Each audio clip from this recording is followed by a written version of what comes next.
ರಾಷ್ಟ್ರ ಸಂವಿಧಾನಕ್ಕೆ ನೀನೆ ಶಿಲ್ಪಿಯು ದಾರಿದೀಪವು ನೀನೆ ಕಲಿಸಿಕೊಟ್ಟೆ ಸಮಾನತೆಯನು ಏಕತೆಯನು ರಾಷ್ಟ್ರ ಸಂವಿಧಾನಕ್ಕೆ ನೀನೆ ಶಿಲ್ಪಿಯು ನೀನೆ ಕಲಿಸಿಕೊಟ್ಟೆ ಸಮಾನತೆಯನು ನಿನ್ನ ಲೇಖನಿಯ ಬರಹ ದೇಶ ಕರ್ಜನೆ ಒಂದು ಮಾತು ಕೂಡ ಭೀಮ ಗರ್ಜನೆ ನಾಯಕ ನೀನು ಭೀಮರ ಮಹಾನಾಯಕ ನೀನು ಭೀಮರ ನಾಯಕ ನೀನು ಭೀಮರ ಮಹಾನಾಯಕ ನೀನು ಭೀಮರ ನೊಂದ ಜನರಿಗೆ ನೀ ದೇವರೋ ಜಗ ಹೇಳಿದೆ ಜೈ ಭೀಮರ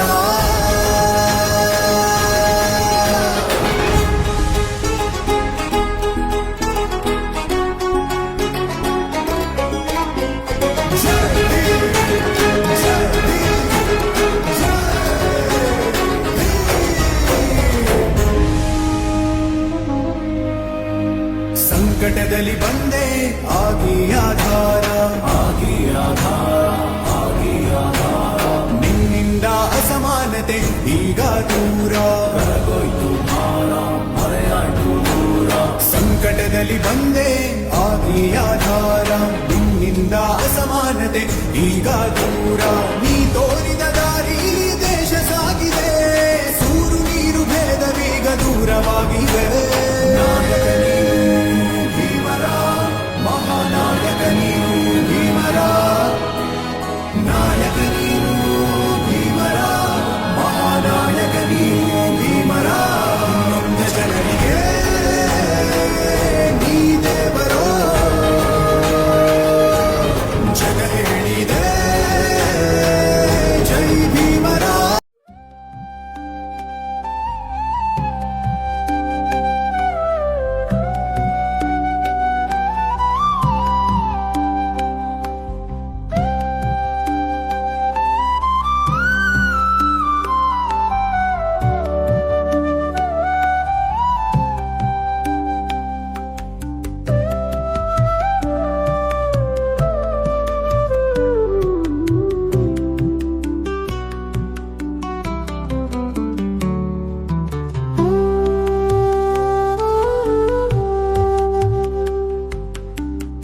ತಾವರೆಕೆರೆ ಗ್ರಾಮ ಪಂಚಾಯತಿ ವ್ಯಾಪ್ತಿಯಲ್ಲಿ ಇವತ್ತು ಪಂಚ ಗ್ಯಾರಂಟಿ ಯೋಜನೆಗಳ ಅನುಷ್ಠಾನದ ಬಗ್ಗೆ ಒಂದು ಕಾರ್ಯಾಗಾರವನ್ನು ಏರ್ಪಡಿಸಿರುತ್ತೆ. ಆ ಒಂದು ಕಾರ್ಯಾಗಾರದ ಅಧ್ಯಕ್ಷತೆಯನ್ನು ವಹಿಸಿರ್ತಕ್ಕಂಥ ಈ ಗ್ರಾಮ ಪಂಚಾಯತಿಯ ಅಧ್ಯಕ್ಷರಾದಂಥ ಪ್ರಿಯಾಂಕಾ ರಮೇಶ್ ಅವರೇ ಹಾಗೂ ಈ ಒಂದು ಪಂಚ ಗ್ಯಾರಂಟಿಯ ತಾಲೂಕು ಅಧ್ಯಕ್ಷರಾದಂಥ ಬಚ್ಚೇಗೌಡನವರೇ ಹಾಗೂ ವೇದಿಕೆ ಮೇಲಿರ್ತಕ್ಕಂಥ ಎಲ್ಲ ಗ್ರಾಮ ಪಂಚಾಯತಿಯ ಮಾಜಿ ಅಧ್ಯಕ್ಷರು, ಉಪಾಧ್ಯಕ್ಷರು, ಸದಸ್ಯರುಗಳು ಹಾಗೂ ಮುಂದೆ ಇರ್ತಕ್ಕಂಥ ಎಲ್ಲ ಈ ಒಂದು ಪಂಚ ಗ್ಯಾರಂಟಿಯ ಫಲಾನುಭವಿಗಳೇ, ಇವತ್ತು ಈ ಒಂದು ಪಂಚ ಗ್ಯಾರಂಟಿ ನೀವೆಲ್ಲ ಇಡೀ ರಾಜ್ಯದಲ್ಲಿ ಪ್ರತಿಯೊಬ್ಬರು ಇಲ್ಲಿ ಬಂದಿರತಕ್ಕಂಥವರು ಆಗ್ಬೋದು, ಇನ್ನೂ ಎಲ್ಲೋ ಬರ್ದಿರತಕ್ಕಂಥವ್ರು ಆಗ್ಬೋದು, ಎಲ್ಲರೂ ಒಂದಲ್ಲ ಒಂದು ಈ ಪಂಚ ಗ್ಯಾರಂಟಿಯಲ್ಲಿ 100% ಪ್ರತಿಫಲ ಪಡ್ಕೊಂಡಿರ್ತಕ್ಕಂಥ ಎಲ್ಲ ಫಲಾನುಭವಿಗಳೇ ಬಂದಿರೋದು. ಇವತ್ತು ಮೊನ್ನೆ ಸರ್ಕಾರ ನಾವು 2 ವರ್ಷ ಹಿಂದೆ ಬಂದಾಗ ಒಂದು ಸರ್ಕಾರ ವಾಗ್ದಾನ ಮಾಡಿತ್ತು, ನಾವು ಸರ್ಕಾರ ಅಧಿಕಾರಕ್ಕೆ ಬಂದರೆ ನಿಮಗೆ 2,000 ರೂಪಾಯಿ ತಿಂಗಳಿಗೂ ಮಹಿಳೆಯರಿಗೆ ಕೊಡ್ತೀವಿ, ಅಕ್ಕಿ ಕೊಡ್ತೀವಿ, 5 kg ಎಕ್ಸ್ಟ್ರಾ ಅಂದರೆ 5 kg ಕೊಡ್ತಾ ಇದ್ರು, 5 kg 10 kg ಅಕ್ಕಿ ಕೊಡ್ತೀವಿ. ಬಸ್ಸಲ್ಲಿ ಇಲ್ಲಿರ್ತಕ್ಕಂಥ ಮಹಿಳೆಯರು ಪ್ರತಿಯೊಬ್ಬರು ಎಲ್ಲರೂ ಫ್ರೀಯಾಗಿ ಎಲ್ಲಿಂದ ಎಲ್ಲಿಗೆ ಬೇಕಾದ್ರೂ ಫ್ರೀಯಾಗಿ ಹೋಗ್ಬೋದು. ಮತ್ತೆ ಎಜುಕೇಶನ್ ಡಿಪಾರ್ಟ್ಮೆಂಟ್ ಅಲ್ಲಿ ಈಗ ತರ ಬಂದಿದ್ದಾರೆ, ಯುವನಿಧಿ ಇದು ಅವ್ರಿಗೂ ನಾವು 3,000 ರೂಪಾಯಿ ಪೆನ್ಷನ್ ಕೊಡ್ತೀವಿ. ಮತ್ತೆ ಕರೆಂಟ್ ಇಲ್ಲೇ ಇದೆ ನಮ್ಮ ಶಿವಲಿಂಗರು ಮೊದಲಾದ್ರೆ ಓಡ್ಬೋದವರು, ಕರೆಂಟ್ ಕಟ್ಟಿಲ್ಲ ಸರ್, ಏನ್ ಸರ್ ಇದು ಮೀಟರ್ ಕಿತ್ತಾಕ್ತೀವಿ ಅಂತ ನಾವು ಎಷ್ಟೋ ಸಾರಿ ಅವ್ರನ್ನ ಮೀಟರ್ ಕೇಳಬೇಡಿ ಸರ್, ನಾಳೆ ಕಟ್ತಾರೆ, ಇನ್ನೊಂದು ವಾರ ಟೈಮ್ ಕೊಡಿ, 15 ದಿವಸ ಟೈಮ್ ಕೊಡಿ ಅಂತ ಹೇಳಿದ ಕಾಲಗಳು ಇದಾವೆ. ಯಾಕಂದ್ರೆ ನಾನು ಅಧ್ಯಕ್ಷನಾಗಿದ್ದಾಗ ಸುಮಾರು ಸತಿ ಇದೇ ರೀತಿ ಬಂದಾಗ ಪಾಪ 200 ರೂಪಾಯಿ 300 ರೂಪಾಯಿ ಕಟ್ಟಕ್ಕಾಗ್ದಿರ ಮೀಟರ್ ಬೋರ್ಡ್ ಕಿತ್ಕೊಂಡು ಹೋಗಿ ಬರೋರು, ಯಾಕಂದ್ರೆ ಅವಾಗ ಕಟ್ಟಬೇಕಾಗಿತ್ತು. ಇವತ್ತು ಒಂದು ನಯಾ ಪೈಸಾ ಕೂಡ ಕಟ್ಟಂಗಿಲ್ಲ, ಎಲ್ಲ ಸರ್ಕಾರನೇ ಪಾವತಿಸ್ತಾ ಇದೆ. ಯಾರು ಹೇಳೋ ಕರೆಂಟ್ ಏನ್ ನೀವು ಯೂಸ್ ಮಾಡ್ತೀರೋ ಅವ್ರಿಗೆ ಯಾರಿಗೂ ₹1 ನಯಾ ಪೈಸಾ ಕಟ್ಟಂಗಿಲ್ಲ. ಹೆವಿ ಯೂಸ್ ಮಾಡೋರು ಕಟ್ಟಬೇಕಾಗ್ತದೆ. 10-15 ಬಲ್ಬು ಬಾಡಿಗೆ ಮನೆಗಳಿರೋರು ಅವರೆಲ್ಲ ಕಟ್ಟಬೇಕಾಗ್ತದೆ. ಬಾಡಿಗೆ ಮನೆಗಳಿರೋರ್ಗೆಲ್ಲ ಕೊಡೋಕ್ಕಾಗಲ್ಲ. ನಮ್ಮ ಇಲ್ಲಿ ಯಾರು ಒಬ್ಬ ರೈತರು ಜೀವನ ನಡೆಸ್ತಾ ಇರ್ತಾರೆ, ಒಂದು ಆರ್ಥಿಕವಾಗಿ ಹಿಂದುಳಿದಿರ್ತಾರೆ. ಪ್ರತಿಯೊಬ್ಬರಿಗೂ ಇವತ್ತು ಈ ಒಂದು ಸವಲತ್ತು ಸದುಪಯೋಗ ಆಗಿದೆ ಅನ್ನೋ ನನ್ನ ಭಾವನೆ. ಯಾಕೆ ಹೇಳ್ತೀನಿ ಅಂದ್ರೆ, ನಾನು ಈ ಪಂಚ ಗ್ಯಾರಂಟಿಯ ಜಿಲ್ಲಾ ಉಪಾಧ್ಯಕ್ಷನಾಗಿ ನಾವು ಅಲ್ಲಿ ಮೀಟಿಂಗ್ಗಳು 2 ತಿಂಗಳಿಗೆ 3 ತಿಂಗಳಿಗೆ CS ಅವರು ಮತ್ತೆ ಸಂಬಂಧಪಟ್ಟ ಇಲಾಖೆಯವರು, ರಾಜ್ಯದ ಪಂಚ ಗ್ಯಾರಂಟಿ ಅಧ್ಯಕ್ಷರುಗಳು ಅವರ ಸಮೂಹದಲ್ಲಿ ಮೀಟಿಂಗ್ ಮಾಡಿದ್ವಿ. ಇವತ್ತು ನಿಜವಾಗ್ಲೂ ಹೇಳ್ಬೇಕು ಅಂತಂದ್ರೆ, ಪ್ರತಿಯೊಬ್ಬರಿಗೂ ಇವತ್ತು ₹2,000 1 ತಿಂಗಳು 2 ತಿಂಗಳು ಲೇಟ್ ಆಗಿರ್ಬೋದು, ಬಟ್ ಬಂದಿದೆ ಕಾಸು. ಬಂದಿದೆಯಾ ಇಲ್ಲ? ₹2,000 ಒಂದು ತಿಂಗಳ ಕೊಡಿಲ್ಲ ಅಂದ್ರೂ ಅಟ್ಲೀಸ್ಟ್ 2 ತಿಂಗಳು 3 ತಿಂಗಳು ಆದ್ಮೇಲೆ ನಿಮ್ ಕಾಸು ನಿಮ್ಗೆ ಬಂದಿದೆ. ಅಕ್ಕಿ ಕೊಡ್ತಾ ಇದ್ದಾರೆ, ಕರೆಂಟ್ ಆಲ್ರೆಡಿ ನಿಮ್ಮ ಉಪಯೋಗಿಸ್ತಾ ಇದ್ದೀರಾ, ಬಸ್ಸಲ್ಲಿ ಆಲ್ರೆಡಿ ಓಡಾಡ್ತಾ ಇದ್ದೀರಾ. ನಮ್ಮ ಯುವನಿಧಿ ಅವರು ಯಾರೋ ಇಲ್ಲಿ ಯಾರಿದ್ದಾರೆ ಎಜುಕೇಶನ್ ಮಾಡಿದ್ರೆ ಅವ್ರಿಗೂ ಪೇಮೆಂಟ್ ತಿಂಗಳಿಗೆ ₹3,000 ಕೊಡ್ತಾವ್ರೆ. ಯಾವ್ದು ಕೊಟ್ಟಿಲ್ಲ. ಆದ್ರೂ ಯಾಕೋ ಇಲ್ಲಿ ಜನ ಏನ್ ಹೇಳ್ತಾರಂದ್ರೆ, ನಮ್ಗೆ ಏನ್ ಮಾಡಿ, ಯಾರು ಕೊಟ್ಟಿದ್ದು, ಏನ್ ಮಾಡಿದ್ದೆ, ಅವ್ರ ಮನೆಯಿಂದ ಕೊಟ್ಲ ಅಂತ ಕೆಲವು ಫಲಾನುಭವಿಗಳು ಮಾತಾಡ್ತಾರೆ. ನಾನು ಹೇಳ್ತೀನಿ, ಪಾಪ ಈ ಹಿಂದೆ ಇದ್ದಕ್ಕಂತ ಸರ್ಕಾರಗಳು ಅವರು ಮಾಡ್ಬೋದಾಗಿತ್ತು. 5 kg ಅಕ್ಕಿ ಕೊಟ್ಟಿದ್ದಂಗ ಬಸ್ಸಲ್ಲಿ ಓಡಾಡ್ಬೇಕಾದ್ರೆ ಕಾಸು ಫ್ರೀಯಾಗಿ ಕರ್ಕೊಂಡು ಹೋಗಿಲ್ಲ, ನಿಮ್ಗೆ ₹2,000 ಕಾಸು ಹಾಕಿಲ್ಲ, ನಿಮ್ ಕರೆಂಟ್ ಫ್ರೀ ಕೊಡಿಲ್ಲ. ಅವರು 5 ವರ್ಷ ಅಧಿಕಾರ ಮಾಡಿದ್ರು, ಆರಾಮಾಗಿ ಹೋದ್ರು. ಕಾಳಜಿ ಇರ್ಬೇಕು, ಏನೋ ಒಂದು ಮಾಡ್ಬೇಕಾದ್ರೆ. ಇವ್ರು ಯಾಕೆ ಮಾಡ್ತಾ ಇದ್ರೆ, ಅವ್ರು ಯಾಕೆ ಮಾಡಿಲ್ಲ? ಅವ್ರಿಗೂ ಅದೇ ಕಾಸೆ ಬರ್ತಾ ಇದೆ, ಸರ್ಕಾರ ನಡೆಸಕ ಇವ್ರಿಗೂ ಅದೇ ಕಾಸೆ ಬರ್ತಾ ಇದೆ ಅಲ್ವಾ? ಯಾಕೆ ಕೊಟ್ಟಿಲ್ಲ ಬಂದವ್ರು ₹2,000 ನಿಮ್ಗೆ? ಯಾಕೆ ಬಸ್ಸಲ್ಲಿ ಫ್ರೀಯಾಗಿ ಓಡಾಡಿಸಿಲ್ಲ? ಯಾಕೆ 10 kg ಅಕ್ಕಿ ಕೊಡಿಲ್ಲ ನಿಮ್ಗ? ಕೊಟ್ರ 10 kg ಅಕ್ಕಿ, 5 kg ಅಕ್ಕಿ ಕೊಡೋದ್ರು ನಿಮ್ಗೆ ಕ್ಯೂ ನಿಲ್ಸೋರು, 2 ಅವರ್ 3 ಅವರ್ ಕ್ಯೂ ನಿಲ್ಸಿ 5 kg ಅಕ್ಕಿನೂ ಕೊಡೋದು, ಅದ್ರಾಗೂ ಲೇಟ್ ಮಾಡಿ ಕೊಡೋರು. ಅದೇ ನೀವು ಈ ಸಿದ್ದರಾಮಯ್ಯ ಅವ್ರ ಸರ್ಕಾರ, DK ಶಿವಕುಮಾರ್ ಸರ್ಕಾರ ಬಂದ್ಮೇಲೆ ಅವ್ರು ಕೊಟ್ಟು ಮಾತಂತೆ ನಡ್ಕೊಂಡಿದ್ದಾರೆ. ಶರತ್ ಬಚ್ಚೇಗೌಡರು ಇಲ್ಲಿ ಬಂದು ಹೇಳಿದ್ರು, ನಿಮಗೆ ನಮ್ಮ ಸರ್ಕಾರ ತಗೊಂಬರ್ರಿ, ನಿಮಗೆ ಈ ಪಂಚ ಗ್ಯಾರಂಟಿಗಳು ನಾವು ಕೊಡ್ತೀವಿ ಅಂತ ಇಲ್ಲಿನ ಶಾಸಕರು ನಮ್ಗೆ ಭರವಸೆ ಕೊಟ್ಟರು. ಆ ಭರವಸೆ ಮೇಲೆ ನಿಮಗೆ ಗೆದ್ದ ತಕ್ಷಣನೇ 10 kg ಅಕ್ಕಿ ಬಂದು, ₹2,000 ಕಾಸು ಬಂದು, ಕರೆಂಟ್ ಫ್ರೀ ಆಯ್ತು, ಬಸ್ಸಲ್ಲಿ ಓಡಾಡ್ತಾ ಇದ್ದೀರಾ. ಇನ್ನೇನ್ ಬೇಕು? ಏನೋ ಒಂದು ಈ ಸರ್ಕಾರದಲ್ಲಿ ಶಕ್ತಿ ಯೋಜನೆಗೆ 5,300 ಕೋಟಿ ಮೀಸಲಿಟ್ಟವ್ರೆ. ಗೃಹಲಕ್ಷ್ಮಿಗೆ 28,600 ಕೋಟಿ ಮೀಸಲಿಟ್ಟಿದ್ದಾರೆ. ಇದು ಪ್ರತಿಯೊಬ್ಬ ಫಲಾನುಭವಿಗಳು ಕಟ್ಟ ಕಡೆಯ ವ್ಯಕ್ತಿಗೂ ತಲುಪಬೇಕು ಅನ್ನೋ ಉದ್ದೇಶದಿಂದ ನಾವು ಇಷ್ಟಿನ ತಾಲೂಕು ಆಫೀಸಲ್ಲಿ ಸಭೆ ಮಾಡ್ತಾ ಇದ್ದೀವಿ. ಆ ಸಭೆಗಳಲ್ಲಿ ಕೆಲವರು ಬಂದು ಹೇಳೋರು ಹೋಗೋರು ಮಾಡೋರು ನಮ್ಗೆ ಅರ್ಥ ಆಗ್ತಾ ಇರಲಿಲ್ಲ. ಈಗ ನಾವು ಇದು ನ್ಯೂನತೆ ಇದ್ದು ನಮಗೆ ನಾವು ಮನಗಂಡಿದೆ. ಅದೇ ರೀತಿ ಸರ್ಕಾರ ಆದೇಶ ಮಾಡಿದೆ.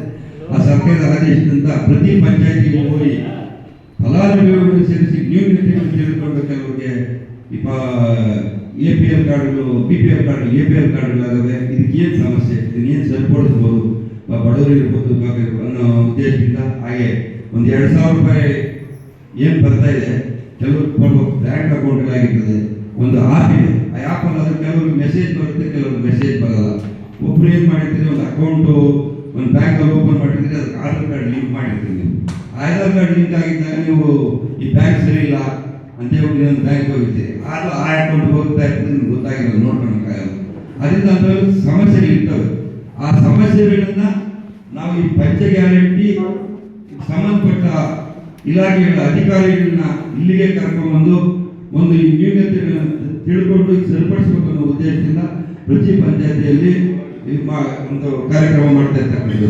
ಅದೇ ರೀತಿ ಇವತ್ತು ನಮ್ಮ ತಾವರೆಕೆರೆ ಪಂಚಾಯತಿಯಲ್ಲಿ ನಮ್ಮ ಗ್ರಾಮ ಪಂಚಾಯತಿ ಅಧ್ಯಕ್ಷರ ಅಧ್ಯಕ್ಷತೆಯಲ್ಲಿ ಇವತ್ತು ಈ ಕಾರ್ಯಕ್ರಮ ನಡೆಸ್ತಾ ಇರ್ತಕ್ಕಂಥದ್ದು.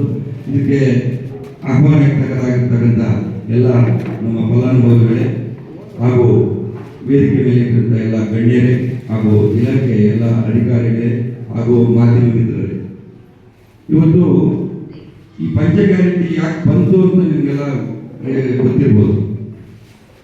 ನಮಗೆ ಕೋವಿಡ್ ಬಂದಿತ್ತು. ಕೋವಿಡ್ ಬಂದು ಜನ ಜೀವನ ಮಾಡೋದು ಕಷ್ಟ ಆಗಿತ್ತು. ಆಮೇಲೆ ನೋಟ್ ನೋಟ್ ಅಮಾನ್ಯೀಕರಣ ಆದಾಗ ನೋಟುಗಳೆಲ್ಲ ಏನಾಯಿತು, ನೀವು ನಿಂತ್ಕೊಂಡು ATM ತಗೊಳಕ್ಕೆ ಎಷ್ಟು ಕಷ್ಟ ಆಯಿತು ಇದು ಮಾಡಿದಾಗ ಗೊತ್ತಿರ್ತಕ್ಕಂಥದ್ದು. ಹಾಗೆ ಅಕ್ಕಿ, ಎಣ್ಣೆ ಇವೆಲ್ಲ ಜಾಸ್ತಿ ಆಗಿತ್ತು, ರೇಟ್ಗಳು ಜಾಸ್ತಿ ಆಗಿ ಜೀವನ ನಡೆಸೋದು ಬಡವರಿಗೂ ಕಷ್ಟ ಆಗಿತ್ತು. ಅಂಥ ಸಂದರ್ಭದಲ್ಲಿ ಚುನಾವಣೆ ಬಂತು. ಚುನಾವಣೆಗೆ ಮುಂಚೆನೆ ನಮ್ಮ ರಾಹುಲ್ ಗಾಂಧಿಯವರ ಒಂದು ಆದೇಶದ ಮೇರೆಗೆ ನಮ್ಮ ಮಾನ್ಯ ಮುಖ್ಯಮಂತ್ರಿಗಳಾದಂಥ ಸಿದ್ದರಾಮಯ್ಯನವರು, DK ಶಿವಕುಮಾರ್ ಅವರು ಅನೇಕರು ಸೇರಿ ಒಂದು ಪ್ರಣಾಳಿಕೆ ಹೊರಡಿಸಿದ್ರು. ಏನಪ್ಪ, ನಾವು ಅಧಿಕಾರಕ್ಕೆ ಬಂದರೆ ಜನ ಜೀವನ ಮಾಡೋದು ಕಷ್ಟ ಆಗಿದೆ, ಅದರಿಂದ ನಾವು ಅಧಿಕಾರಕ್ಕೆ ಬಂದಿದ ತಕ್ಷಣ ನಾವು ಇವರಿಗೆ ಒಂದು 2,000 ರೂಪಾಯಿ ಕೊಡ್ತೀವಿ, ಹಾಗೆ 10 kg ಅಕ್ಕಿ ಕೊಡ್ತೀವಿ, ಕರೆಂಟ್ ಉಚಿತವಾಗಿ ಕೊಡ್ತೀವಿ, ಬಸ್ ಫ್ರೀಯಾಗಿ ಓಡಕ್ಕೆ ಕೊಡ್ತೀವಿ, ಹಾಗೆ ಯುವಕರಿಗೆ ಉದ್ಯೋಗ ಇದ್ದವರಿಗೆ 3,000 ಕೊಡೋದು ಇರೋದು, 1,500 ಕೊಡೋದು ಇರೋದು ಆಶ್ವಾಸನೆ ಕೊಟ್ಟಿದ್ರು. ಈ ಆಶ್ವಾಸನೆಯನ್ನ ಇಟ್ಕೊಂಡು ನಮ್ಮ ಜನಪ್ರತಿನಿಧಿಗಳು ಪ್ರತಿ ಮನೆಗೂ ಹೋಗಿ ಕಾರ್ಡ್ ಇಟ್ಕೊಂಡು ಚುನಾವಣೆಯಲ್ಲಿ ಪ್ರಚಾರ ಮಾಡಿದ್ರು. ಪ್ರಚಾರ ಮಾಡಿದಾಗ ನಮ್ಮನ್ನ ಇವರು ಹೇಳಿದಂಗೆ ಅಂಜಿಕೆ ಇತ್ತು, ಏನಪ್ಪ ಇದು ತಂದಿದ್ರೆ ನಾವು ಹೋಗಿ ಪ್ರಚಾರ ಮಾಡಿದ್ವಿ ಅಂತಂದ್ರೆ ಇದಾಗ್ತದೆ ಅನ್ನೋದು ಇತ್ತು. ಆಗ ಪ್ರಚಾರ ಮಾಡತಕ್ಕಾಗಿತ್ತು ನಮ್ಮ ಸರ್ಕಾರ ಬಂದ ತಕ್ಷಣ ಒಂದೇ ತಿಂಗಳಿಗೆ ಅಕ್ಕಿ ಕೊಡೋದಿರ್ಬೋದು, ಕಡೋದು ಅನುಷ್ಠಾನ ಮಾಡಿದ್ರು. ಈ ಅನುಷ್ಠಾನ ಮಾಡಿದಾಗ ಇವತ್ತು ಜೀವನ ಮಾಡೋದು ಹಿಂಗಿದೆ ಅಂತ ನಿಮಗೂ ಗೊತ್ತಿರ್ಬೋದು. ಈಗ ಕೆಲವರು ಇದರಲ್ಲಿ ನಮ್ಮ ಪಂಚ ಗ್ಯಾರಂಟಿ ಯೋಜನೆಗಳಲ್ಲಿ ಎಲ್ಲರೂ ಪಾರದರ್ಶಕವಾಗಿ ಪಕ್ಷಪಾತ ಭೇದ ಇಲ್ಲದೆ ಎಲ್ಲರನ್ನು ಅವರ ಖಾತೆಗೆ ಹೋಗುವಂತ ಅಮೌಂಟ್, ಇದಕ್ಕೆ ಯಾರು ಮೀಡಿಯೇಟರ್ ಇಲ್ಲ. ಅದನ್ನ ಮೀಡಿಯೇಟರ್ ಅಕೌಂಟ್ ಬರ್ತದೆ, ಏನೋ ಸ್ವಲ್ಪ ನ್ಯೂನತೆಗಳು ಸರಿಪಡಿಸಬೇಕನ್ನೋ ಉದ್ದೇಶದಿಂದ ಈ ಕಾರ್ಯಕ್ರಮ ಮಾಡ್ತಾ ಇರ್ತಕ್ಕಂಥದ್ದು. ಇವತ್ತು ಆ ಕಾರ್ಯಕ್ರಮದಲ್ಲಿ ಈಗ ನೀವು ಫಲಾನುಭವಿಗಳನ್ನು ಸೇರಿಸಬೇಕಂತ ನಮ್ಮ ಆಹಾರ ಕಾರ್ಯಕ್ರಮಗಳು ಜನಕ್ಕೆ ಮನೆ ಬಾಗಿಲು ತಲುಪಿಸುವಂತ ಕಾರ್ಯಕ್ರಮಗಳಿವೆ. ಇವತ್ತು ಹೊಸದೊಂದು ಈಗ ಇನ್ನೂ ಒಂದು ಬಿಡುಗಡೆ ಮಾಡಿದ್ದಾರೆ. ಭೌತಿಕ ಆಸ್ತಿ ಊರುಗಳಲ್ಲಿ ನಾವು ಅಪ್ಪನ ಬಿಡು ಆಸ್ತಿ ಅಂತೇಳಿ ಮನೆ ಸುಮ್ಮನೆ ಕೂತಿರ್ತೀವಿ, ಅದು ನಮ್ಮದೇ ಆಸ್ತಿ ಅಂತ ನಿಮ್ಗೆ ಆಗಿರೋದು ಮುಂದಾಡಿ ಅದನ್ನ ಭೌತಿಕ ಆಸ್ತಿ ಮಾಡಕ್ಕೆ ಒಂದು ಆದೇಶ ಆಗಿದೆ. ಅದನ್ನು ಸದಾ ನಿಮಗೆ ಸವಿಸ್ತಾರವಾಗಿ ನಮ್ಮ ಅಭಿವೃದ್ಧಿ ಅಧಿಕಾರಿಗಳು ತಿಳಿಸ್ತಾರೆ. ಅದನ್ನ ನೀವು ಸದುಪಯೋಗ ಪಡಿಸ್ಕೊಂಡು ನಿಮ್ಮ ಆಸ್ತಿಯಲ್ಲಿ ನೀವು ಭದ್ರ ಮಾಡ್ಕೊಂಡ್ರಿ ಅಂತ ಹೇಳ್ತಾ ಮಾತು ಏನಂತಂದ್ರೆ ಯಾರು ಪದವಿ ಮತ್ತು ಸ್ನಾತಕೋತ್ತರ ಪದವಿ ಮತ್ತೆ ಡಿಪ್ಲೊಮಾ ಕಂಪ್ಲೀಟ್ ಆಗಿರ್ತಾರೋ, ಅಂದ್ರೆ 2023ನೇ ಸಾಲಿನಲ್ಲಿ ಯಾರು ತೇರ್ಗಡೆ ಬಂದಿರ್ತಾರೋ ಮತ್ತು 180 ದಿನಗಳು ಯಾರು ಮನೇಲಿ ಇರ್ತಾರೋ ಅಂತ ನಿರುದ್ಯೋಗ ಯುವತಿಯರಿಗೆ ಒಂದು ನಿರುದ್ಯೋಗ ಭತ್ಯೆ ನೀಡಬೇಕು. ಯಾರು ಪದವಿ ಮತ್ತು ಸ್ನಾತಕೋತ್ತರ ಆಗಿರ್ತಾರೋ ಅವರಿಗೆ 3,000 ರೂಪಾಯಿಗಳ ನಿರುದ್ಯೋಗ ಭತ್ಯೆ, ಅದೇ ರೀತಿ ಯಾರು ಡಿಪ್ಲೊಮಾ ಕಂಪ್ಲೀಟ್ ಆಗಿರ್ತಾರೋ ಅವರಿಗೆ 1,500 ರೂಪಾಯಿಗಳ ನಿರುದ್ಯೋಗ ಭತ್ಯೆ ನೀಡಬೇಕಂತ ಜನ ಸರ್ಕಾರ 2023 ಡಿಸೆಂಬರ್ 26 ಜಾರಿಗೆ ಬಂತು.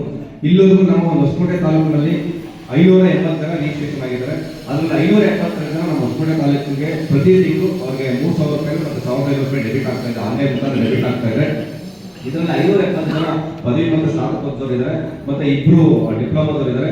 ಅದೇ ರೀತಿ ನಮ್ಮ ಒಂದು ತಾವರೆಕೆರೆ ಗ್ರಾಮ ಪಂಚಾಯತಿಯಲ್ಲಿ ಒಟ್ಟು 23 ಜನ ಯುವಕ ಯುವತಿಯರಿಗೆ ನಾವು ಯುವ ನಿಧಿ ನಿರುದ್ಯೋಗ ಭತ್ಯೆಯನ್ನು ನೀಡ್ತಾ ಇದ್ದೇವೆ.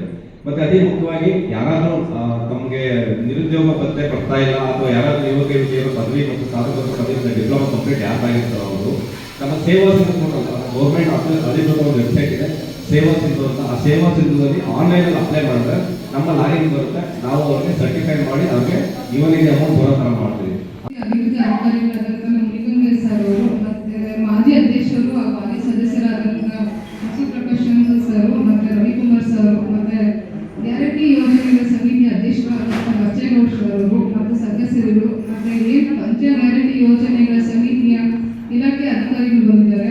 ಅವ್ರಿಗೂ ಮತ್ತೆ ವೇದಿಕೆ ಮುಂಭಾಗದಲ್ಲಿರುವಂಥ ಸುತ್ತಮುತ್ತಲಿನ ಗ್ರಾಮಸ್ಥರಿಗೆ ಮತ್ತೆ ಫಲಾನುಭವಿಗಳಿಗೆ ನಾನು ವಂದಿಸುತ್ತಾ ಏನು ಹೇಳಕ್ಕೆ ಇಷ್ಟಪಡ್ತಾ ಇದ್ದೀನಿ.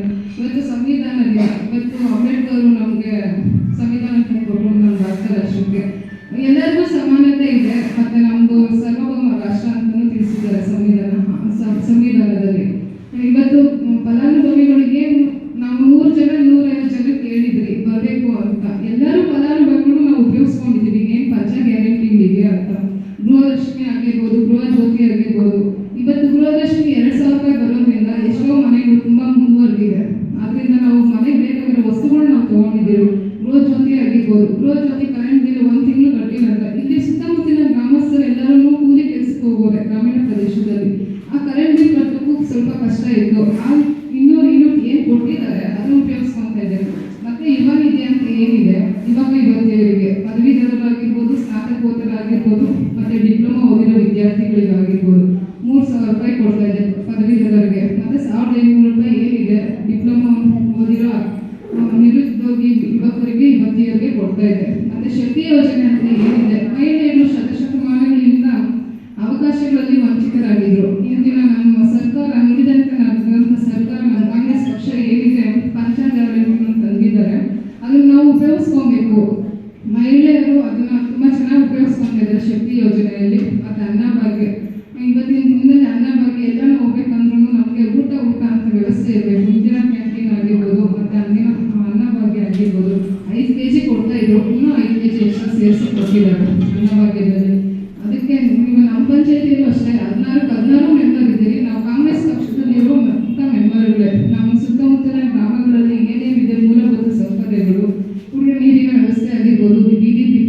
ಅಧ್ಯಕ್ಷರಾದಂಥ ಬಚ್ಚಣ್ಣವರೇ, ಅದೇ ರೀತಿ ಈ ಅಧ್ಯಕ್ಷತೆಯನ್ನು ವಹಿಸಿರ್ತಕ್ಕಂಥ ನಮ್ಮ ಪ್ರಿಯಾಂಕಾ ರಮೇಶ್ ಅವರೇ, ಪಂಚ ಗ್ಯಾರಂಟಿಯ ಎಲ್ಲ ಬಂದಿರತಕ್ಕಂಥ ಅಧಿಕಾರಿಗಳೇ, ಅದೇ ರೀತಿ ನಮ್ಮ ಮಾಜಿ ಅಧ್ಯಕ್ಷರು ಪ್ರಕಾಶ್ ಅವರೇ, ಅದೇ ರೀತಿ ಲಕ್ಷ್ಮೀ ಮೇಡಮ್ ಅವರಿದ್ದಾರೆ, ಅದೇ ರೀತಿ ಎಲ್ಲ ಅಧಿಕಾರಿಗಳು, ವಿಶೇಷವಾಗಿ ನೀವೆಲ್ಲ ಬಂದಿರತಕ್ಕಂಥವ್ರಿಗೆ ಸ್ವಾಗತ ಕೋರ್ತಾ ನಮ್ಮ ಹೆಚ್ಚಿನ ರೀತಿಯಲ್ಲಿ ಇವತ್ತು ವಿಶೇಷವಾಗಿ ಬಂದಿರತಕ್ಕಂಥ ಏನು ಬಂದಿದ್ದಾರೆ ಅಂದರೆ ಪತ್ರಕರ್ತರು ನಿಮ್ಮದು ಬಗ್ಗೆ ಪಂಚ ಗ್ಯಾರಂಟಿಗಳದ್ದು ಏನು ಇವತ್ತು ಕಾರ್ಯಕ್ರಮ ಇದೆ ಅದನ್ನು ಪ್ರಚಾರ ಮಾಡಕ್ಕೆ ಬಂದಿರ್ತಾವ್ರು ಅವ್ರಿಗೂ ಸಹ ಸ್ವಾಗತ ಕೋರ್ತಾ ಇವತ್ತು ಏನು ಸಾಕು ಬೇಜಾರು ಬಿದ್ದರು ಅಂದರೆ ಎಲ್ಲ ಅಧಿಕಾರಿಗಳು ಇವತ್ತು ನಮ್ಮ ಪಂಚಾಯತಿ ವ್ಯಾಪ್ತಿಗೆ ಬಂದಿದ್ದಾರೆ. ಏನು ಪಂಚ ಗ್ಯಾರಂಟಿಗಳಲ್ಲಿ ಏನು ಕುಂದು ಕೊರತೆಗಳಿದ್ದಾವೆ ಅವನು ಬಗೆಹರಿಸಂತಕ್ಕ ಇದು ಇವತ್ತು ಇದ್ದಾರೆ, ಇಲ್ಲೇ ಇದ್ದಾರೆ. ಅವ್ರ ಮುಖಾಂತರ ನಾವು ಇಲ್ಲೇ ಅದನ್ನ ತಿಳ್ಕೊಂಡು ಬಗೆಹರಿಸ್ಕೊಬೋದು.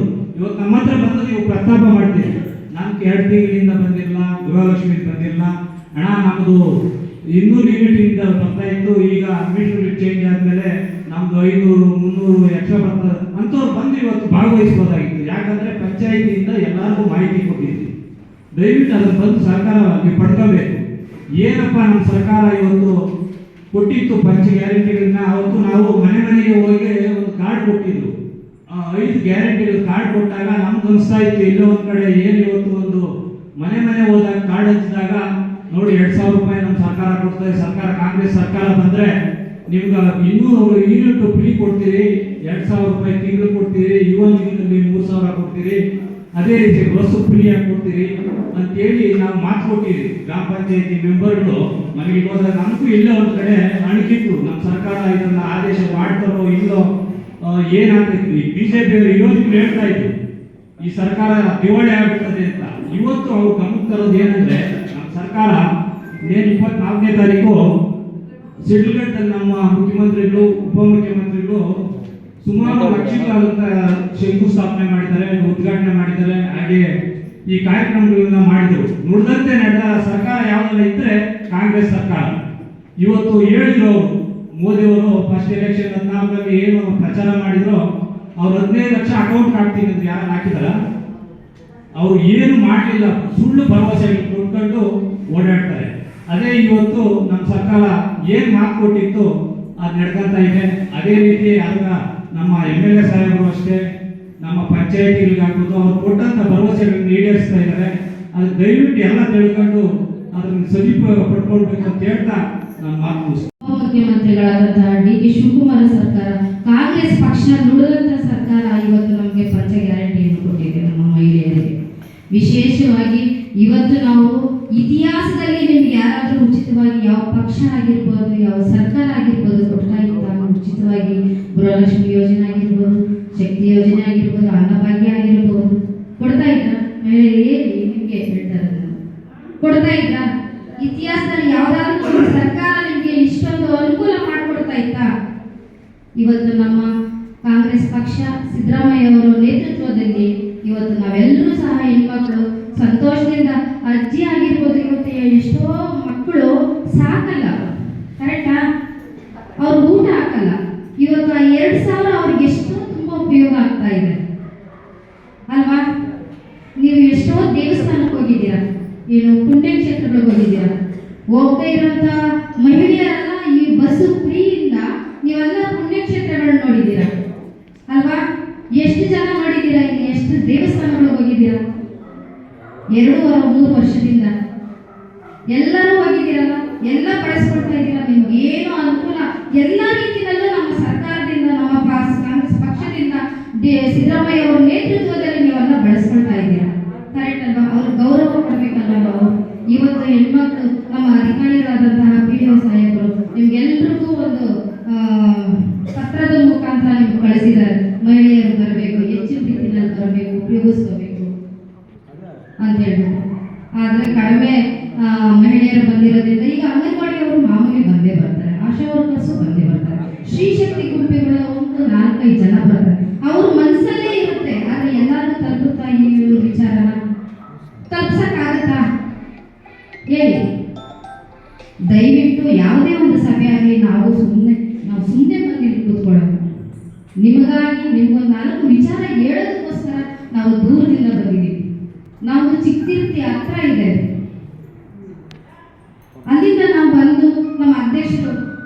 ಎಲ್ಲಿಂದ ಬಂದಿದ್ದಾರೆ, ಅವರು ತುಂಬಾ ನಂಗೋಡಿ ಸೈಡ್ ಇದ್ದಾರೆ, ಅವರು ಬಂದಿದ್ದಾರೆ.